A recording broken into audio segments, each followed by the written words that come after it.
E aí, pessoal, tudo jóia? Aqui é da Cristã Consultoria e hoje eu tô aqui para falar do eletrodo de tungstênio, que no caso não é esse, é esse. Se vocês repararem aqui, eu tô com alguns eletrodos de tungstênio aqui. E o eletrodo de tungstênio, para quem não conhece, ele é utilizado na tocha TIG para a gente realizar a soldagem de materiais, tanto ferrosos como não ferrosos, como o alumínio, o cobre, aço inox e dentre outros. Porém, o eletrodo de tungstênio ele tem uma característica que a gente tem que trabalhar nele antes da gente efetuar a soldagem, que é com relação a identificar qual eletrodo a gente vai usar. Se vocês observarem aqui, cada um deles tem uma característica específica com relação à cor e também qual o diâmetro do eletrodo que a gente vai usar. Aqui nessa mesa a gente tem disposto aqui eletrodos com diâmetro de 1,6 e também de 2,4 milímetros de diâmetro. Esses eletrodos, antes de ser colocados na tocha para ser utilizado, a gente precisa realizar a fiação neles, exceto o eletrodo branco. Esse eletrodo aqui de ponta branca, que é algo que eu vou falar no futuro também, ele tem uma característica específica que a gente não precisa fiar ele. Mas os outros eletrodos a gente precisa trabalhar uma fiação na ponta deles. E hoje eu vou falar sobre esse tipo de afiação. Com relação a características relacionadas à cor do eletrodo, também será algo que eu irei falar em outro vídeo. Mas então, para que a gente precisa afiar o nosso eletrodo de tungstênio? Para poder, assim, direcionar toda a corrente elétrica que estará passando nele no ponto específico do material base onde será soldado. Diferente do eletrodo revestido, onde que o material dele é todo depositado na peça e o seu revestimento vem sobre a solda protegendo das impurezas do ar e dentre outras coisas, o eletrodo de tungstênio ele não consome, porque ele é feito de um material que resiste a uma alta temperatura. Então, se ele não consome, o que eu vou utilizar para poder estar unindo as duas peças? A gente pode usar tanto o próprio material base. Imagine aqui que uma das minhas mãos é uma peça e a outra é a outra peça, e eu quero unir essas duas peças. Eu posso utilizar tanto o material da própria peça, porque quando eu direciono o arco da minha tocha nessa peça, fechando aqui um curto-circuito controlado, eu crio uma poça de fusão. E essa poça de fusão ela é suficiente para unir as duas peças.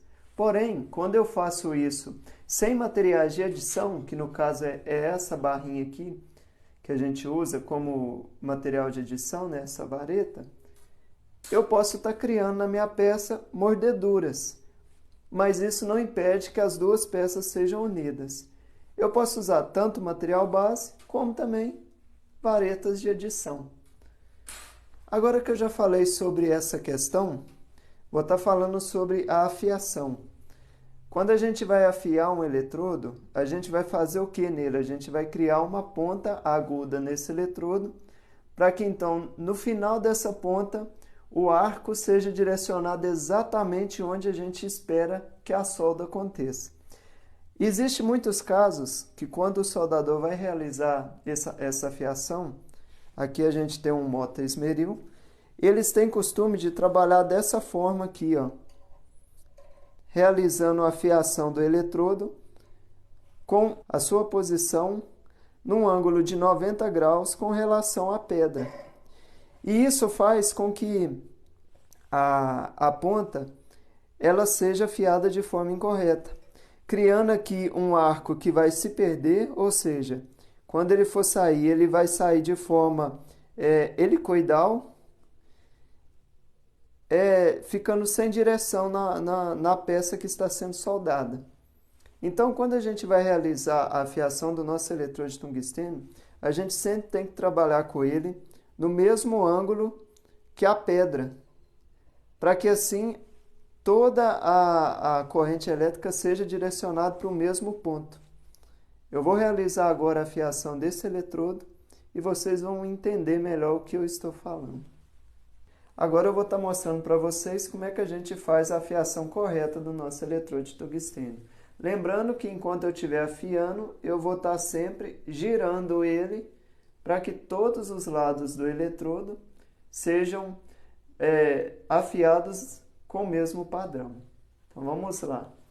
Um detalhe, sempre que eu ligo um esmeril, eu tenho que esperar um pouquinho para que assim ele vença a inércia dele, né? E também para que a pedra ela se conforme à velocidade do meu esmeril. Então vamos lá.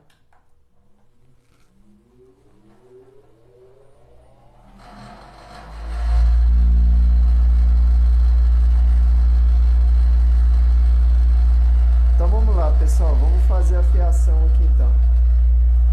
Colocando em um ângulo mais ou menos de 60 graus referente à pedra, eu começo a fazer a minha afiação.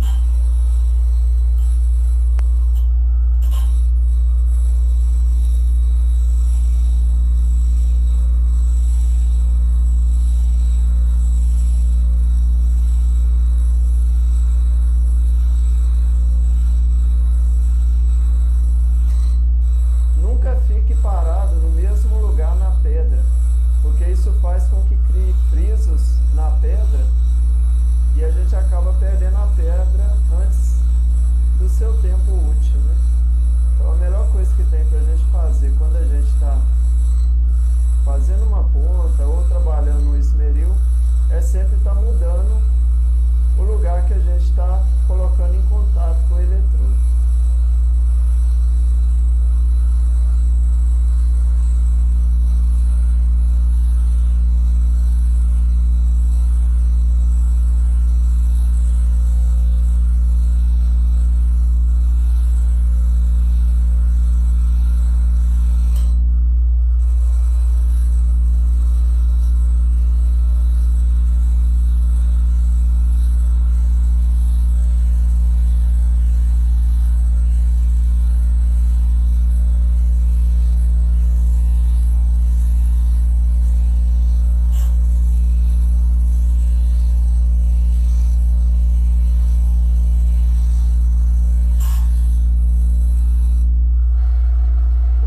Pessoal, após ter afiado a ponta do nosso eletrodo de tungstênio, pode ver que ficou bem conforme, né?